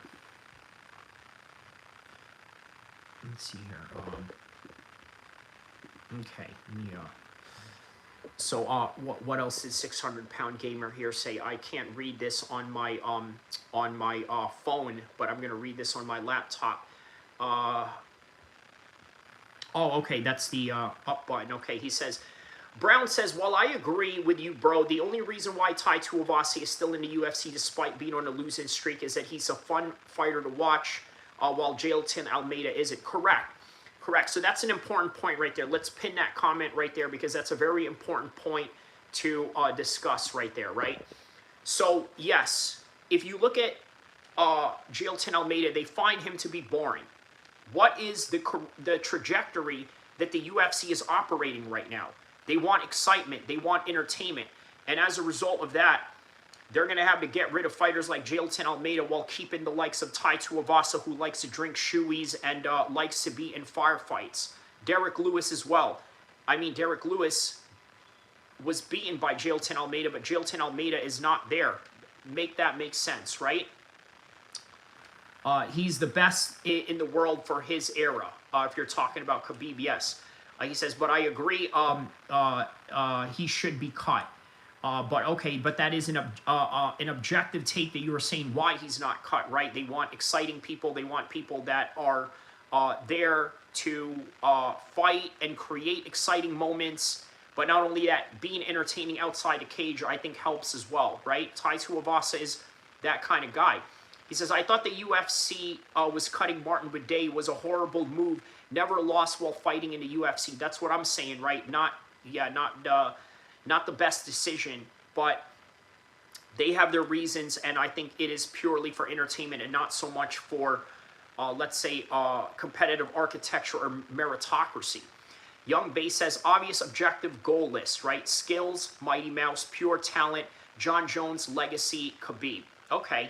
Brown says, then the UFC just started Paramount. They definitely need entertainment. Almeida isn't that guy. Correct. That's unfortunate, but yeah, that's true. That's true. He says, I still don't understand the Danny Barlow cut. Okay, let's explore that. First, you know what? Let's get to the last fight, right? You got Luke Fernandez versus Rodolfo Biello, right? Luke Fernandez, let's take a look at where his recent fight has been. This is obviously the first fight of the evening. So, this is the first fight you're going to see on the prelims, obviously. So 6-0, okay? Cage Fury fighting champion. Luke Fernandez coming off of a win in the Contender Series. Obviously, he's got a win over Phil Haas in the grappling, okay? The Cage Fury BJJ version. So he has a win over Christian Edwards. That was the headline for Cage Fury. He's got a win over Greg Ellis. Okay, so Eric Anders. Okay, so he beat Eric Anders in grappling. Fury Pro Grappling. Interesting. Okay. And obviously was an undefeated amateur. So, okay, this is his fight to win, man. Let's take a look at his opponent. Let's take a look at his opponent right here, Rodolfo. Where has Rodolfo been in his current career trajectory right now? 12-3-1. Okay, so he's coming off of a loss against Navajo Sterling. Yeah, not a bad loss. Unanimous decision loss. Draw against Jimmy Crute. Has lost to Ihor Patera. Has lost to, okay, he's lost to Vitor Petrino by knockout. So, you know what? I think he's going to win this one. I think Fernandez is going to win this one by decision, right? I think this is his UFC debut. He could win his UFC debut. He's undefeated, never really known defeat. So, I think Luke Fernandez wins this one by unanimous decision, right? He's going to, you know, sort of dust off the UFC jitters, right? I don't think he's going to get a finish on this one, but I think that he'll win by decision. Okay, so let's go back to that conversation that we're talking about, right? Okay, so Danny Barlow, the guy that you said that got cut, right? Danny Barlow wasn't even a boring fighter, so let's take a look at Danny Barlow's career, okay? And let's try and understand why he got cut right here, okay? So, okay, first of all, he doesn't even have a Wikipedia page. Okay, so that's maybe an indication. Does he have a Wikipedia page? No, he doesn't. But he does have a Topology page, and anybody that fights has, yeah, so, okay, he's fighting off of, what region is he fighting out of here? Contender Series. Okay, he lost to Christian Ellos. Okay, that's just a jiu-jitsu match. Yeah, I just think that his 2-fight losing streak is what did it, right? Which is kind of weird. You have a 2-fight losing streak against Sam Patterson, DeJordan Santos, right? He gets finished by Sam Patterson and then loses to a decision back in October, and then that's it. They're like, nope, see ya, we're done with you, just like that. You know what I mean? Very, very, very strange, occurrence on that one. But yeah, man. Yeah, I don't like it, man. I don't like it at all. But, because it's not fair, right? Tai Tuivasa has all these losses. He's got all these losses, and yet they do nothing with him. They keep him around. Maybe they'll give him one more shot. But, yeah, man. Danny is from Memphis, Tennessee, the state I live in. Not Memphis, though I live in Nashville, Tennessee. Okay. So you're a Tennessee guy, man. Shout out to Tennessee, y'all. Shout out to all of y'all. Standard says, John Silva has serious issues. I feel for him, but I can tell the guy needs therapy. What about John Silva? What is it about him that you feel needs therapy? Let's talk about that, right?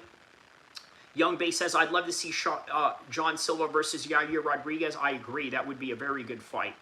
John Silva is my favorite fighter.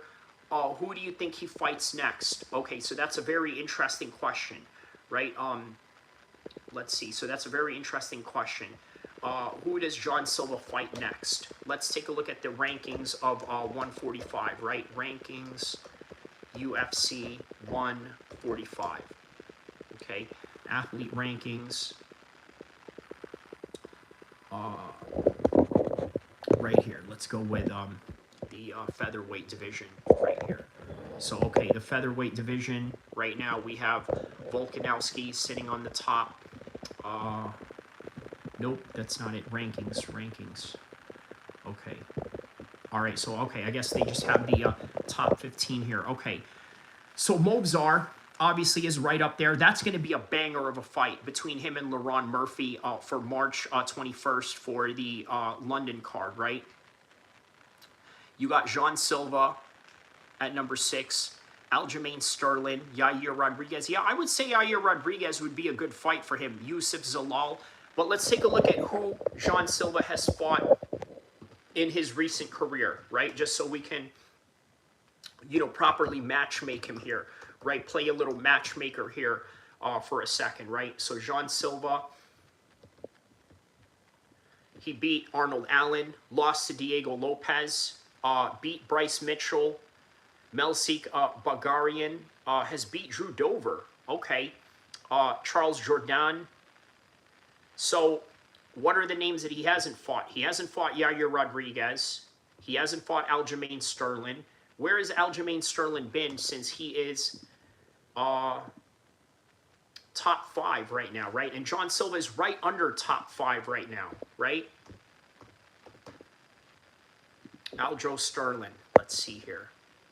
He says, why do so many Californians move to Texas? I think because of the taxes, right? Also, I think that if you sort of share certain conservative values, I think that Texas sort of does that for you. So, yeah, Texas seems like Californians' second home now. You know what? They're going to turn that into, another California, in my opinion, right? So I think that's kind of the trajectory of where that's going. He says he's a killer. He just needs to be patient. I think, are you talking about a 600-pound gamer? Are you talking about Jean Silva?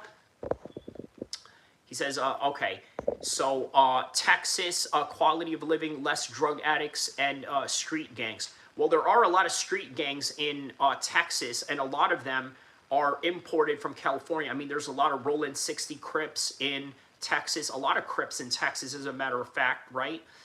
A lot of Bloods, right? They also have a lot of GDs, Vice Lords that are imported from Chicago, Latin Kings, a lot of Sureños, obviously with the strong Mexican population that they have down there. So they do have, some sort of a street gang element to it. He says that's like how a lot of New Yorkers move to Florida. There you go, yeah.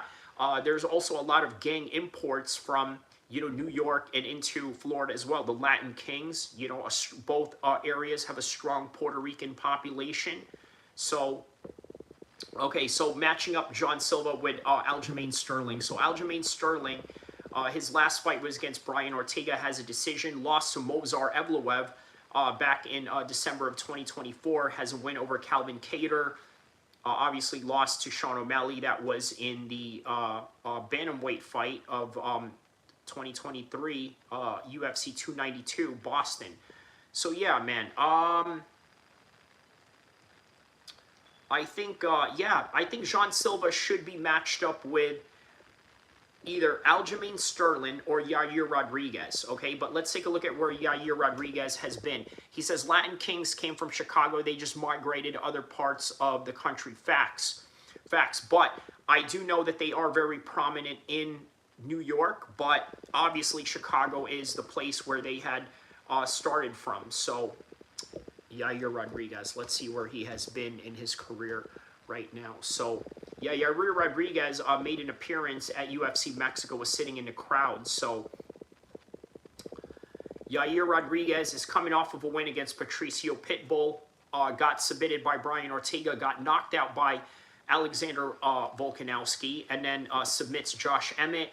But he also beat Brian Ortega. I remember this fight. I was literally in the East Coast while this fight was going on, right? I was literally out there. So I was literally in the same region as this fight was going on.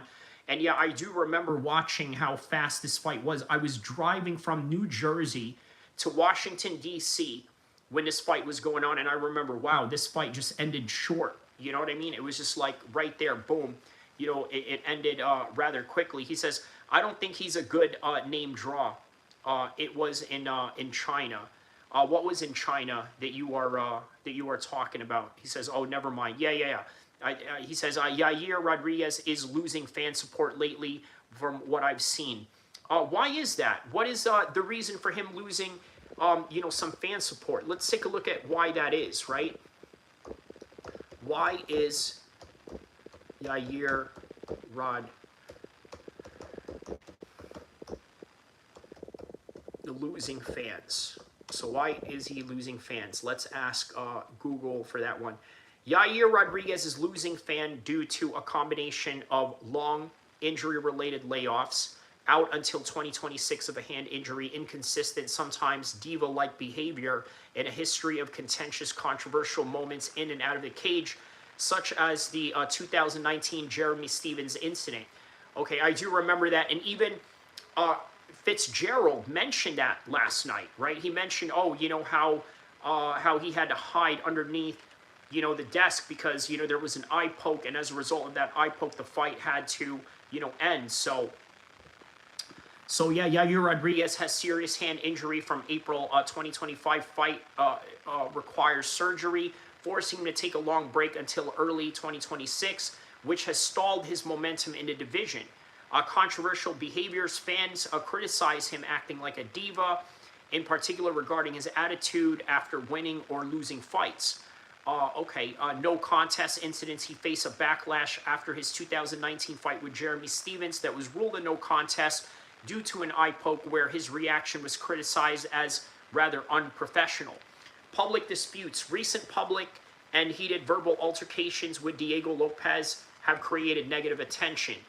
Past contract issues.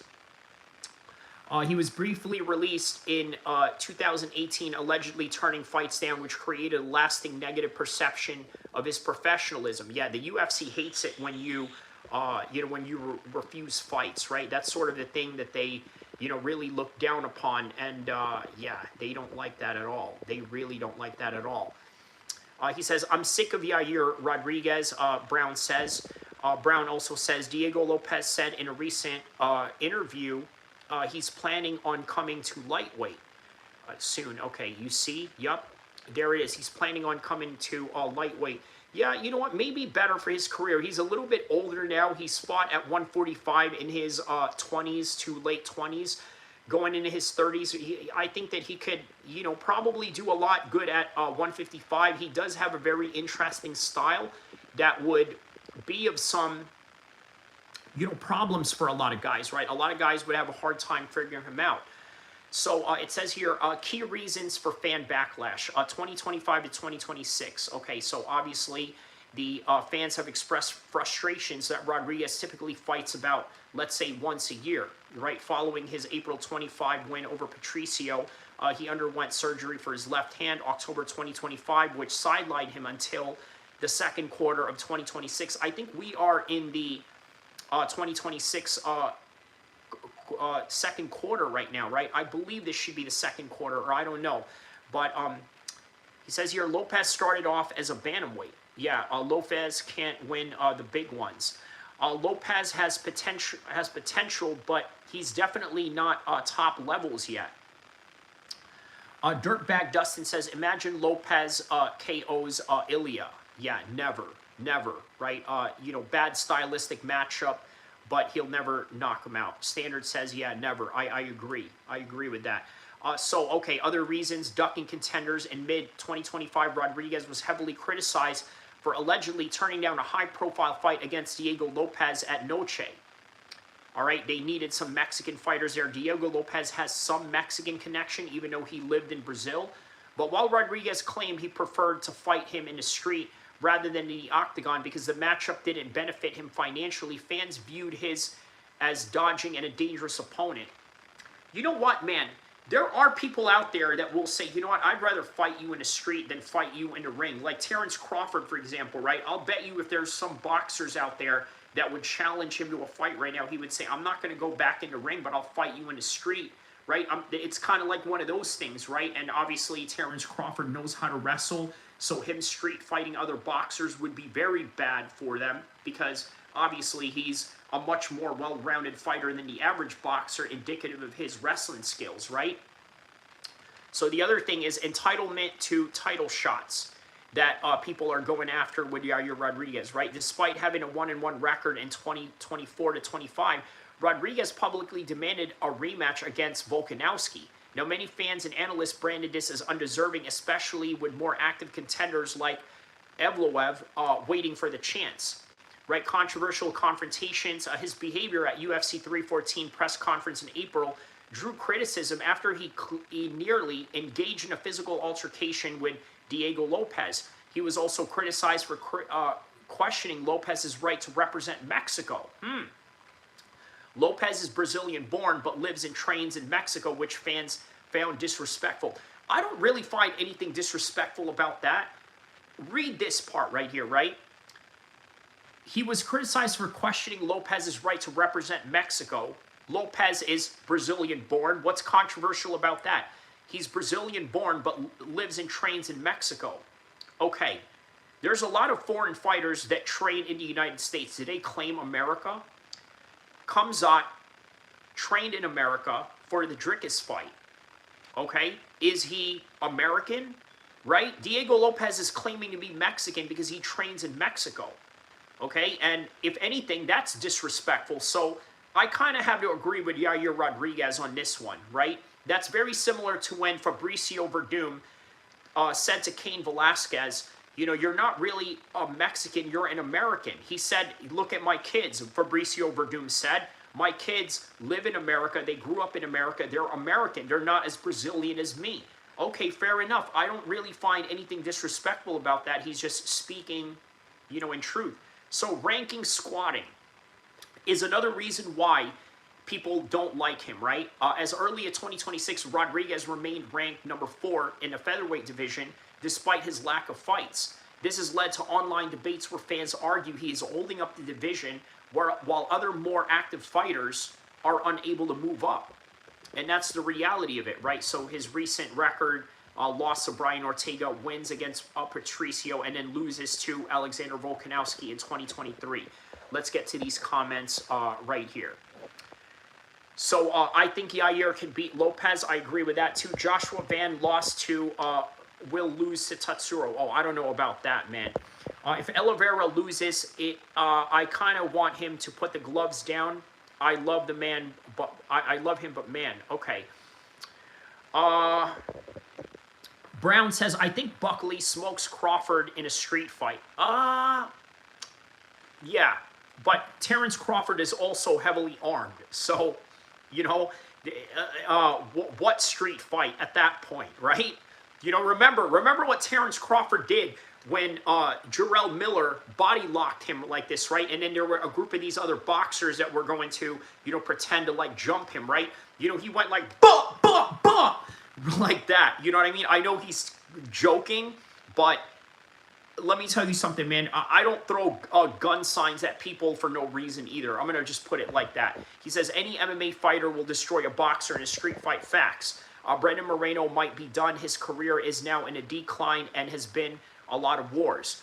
Yes, I'm going to have to agree with that on Horn Dog. And obviously, Victory also agrees with Toron on his assessment of any MMA fighter can beat a boxer in a street fight. Facts. He says, I don't like tapping into MMA versus boxing argument, but I do think a solid MMA fighter beats a solid boxer 8 out of 10 times. Yeah, that's off top. I think we all know that, right? There's a reason why Floyd Mayweather walks around with bodyguards, and it's crazy that Floyd Mayweather went to an Apex conference, right? Said, hey, anybody got a problem with the Jews? They got a problem with me. Yeah, Floyd, no one's afraid of you. That's why those Muslims ran you out of London. Oh, did you guys know that? Floyd got ran out of London, by Muslims because of his stance with Israel, which I think is pretty funny. He says boxers are more proficient and tight in their sport, but MMA fighters are more diverse and can hit boxers with things they haven't seen or trained for. Facts. But yeah, this is conventional knowledge at this point, right? Horn Dog says Kavanaugh is a future champion. I would have to agree with that. Brown says Verdum's kids may be American, but they're also Brazilian too, because that's where their parents come from. You know what? Some people may disagree with you on that, right? For example, listen. Okay, I'm part Arabic and I'm part Filipino, right? I can't claim the Philippines. I don't have any ties to that country other than the fact that I know people in 8th Street, Stockton, right, which is, primarily, a Filipino crew, right? But other than that, I mean, even them, they're not really tied to the Philippines either. They are Asian Americans. You see what I'm saying? So it's like, yeah, they can go to the Philippines. I know MB Nell does shows in the Philippines. He does, concerts out there. They love him. They adore him. They can relate to him because he's Filipino. But by the end of the day, he's an American dude from Stockton. Dirtbag Dustin says, did you see Moreno's face yesterday? That should give you the answer, Horn Dog. Let's take a look at his face then. Okay, let's take a look at Brandon Moreno. Brandon Moreno. Hey, my name is Brandon Moreno. Hey, my face got messed up. Hey. Okay, was this yesterday?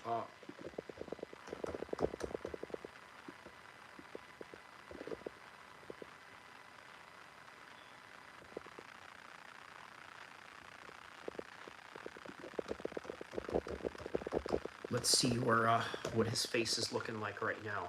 4 hours ago. Yeah. Is this it? Yeah, wait. Transported to hospital after UFC. Okay, let's read this article right here.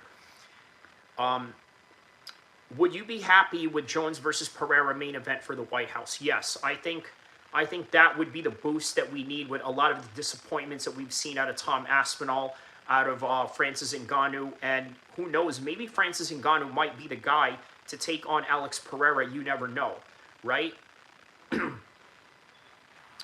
But yeah, okay, for example, if your parents came from Nigeria and they had you in the USA, yes, you would be definitely American, but you also have Nigerian ancestry. Yes, the ancestry part you can't deny, but I'm talking about like culture, right? If you're not from that culture, you're not really from there. You're just a person that has DNA from there, right? Like, for example, I know people that take 23andMe tests, ancestries tests, right? I know dudes that are, well, okay, take Boris Johnson, for example, right? The former prime minister of the United Kingdom. He has Turkish ancestry. This guy has Turkish ancestry, but does he have any Turkish cultural significance to him, right? Does he eat Turkish food? Does he, yeah. He said, I'm still waiting for Ngannou versus Diaz.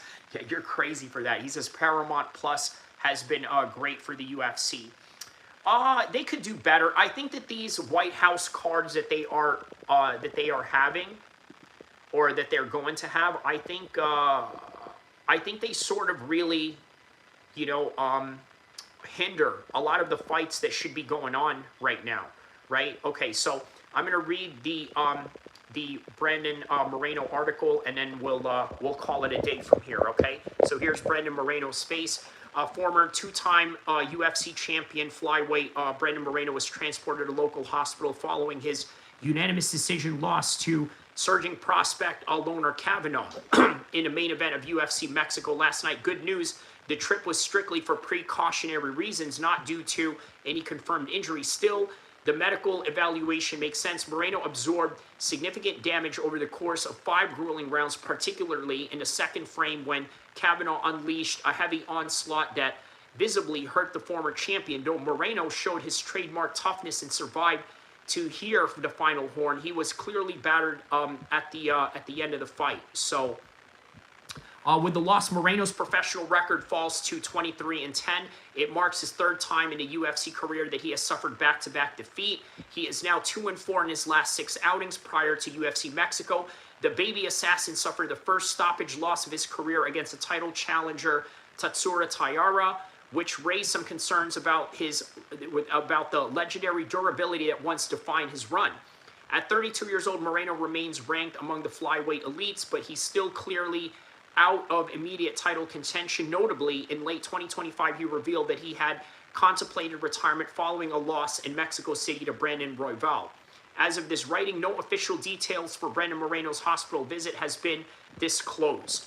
All right, so there it is. He says, it's sad to see Moreno fall. He will never win another title. Yes, he got absolutely destroyed. Brown says, this is the last comment I'm going to read, and I'm going to go.